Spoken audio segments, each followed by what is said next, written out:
சுந்தரி வளைவுன்னு ஒரு horror film வந்திருக்கு, பாப்போமா? என்ன பேர் சொன்ன? சுந்தரி வளைவு.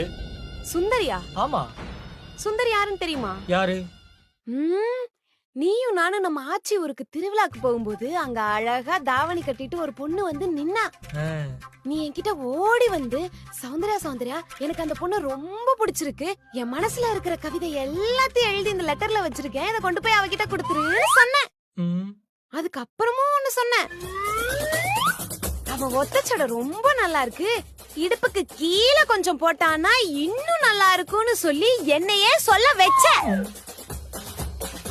ஆமா, அவளுக்கும் இந்த படத்துக்கு என்ன சம்பந்தம்? இருக்கு, ஏன்னா அவ பேரு சுந்தரி தான். ஹேய், என்ன ஒரு கோயின்சிடென்ட், அவளோட பேரு இந்த படத்தோட பேரு ஒரே மாதிரி இருக்குல்ல? இல்ல, இந்த படத்தோட பேரு சுமதி வளைவு. அவ வளைவுல நீ விழுந்ததுனாலதான் ம். சுந்தரி வளைவுன்னு மாத்தி படிச்சிட்டு வந்திருக்க. அவ்வளவு ஆழமா பதிஞ்சிருக்குல்ல. ஆ,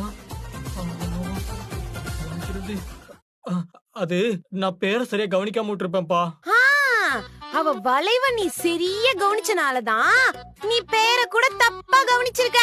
அதுக்கு கை நீட்டு. எதுக்கு? அவ்வளவு ஆழமா அவ பேர் பதிஞ்சிருக்குல, இப்ப நான் ஆழமா வைக்க போற சூட்ல அவ பேரே உனக்கு மறந்துடணும், அதுக்காக தான். கை நீட்டு. வேணாமே, இதுக்கப்புறம் நான் அவளை பத்தி யோசிக்கவே மாட்டேன். இதுக்கப்புறம் நீ யோசிக்கவே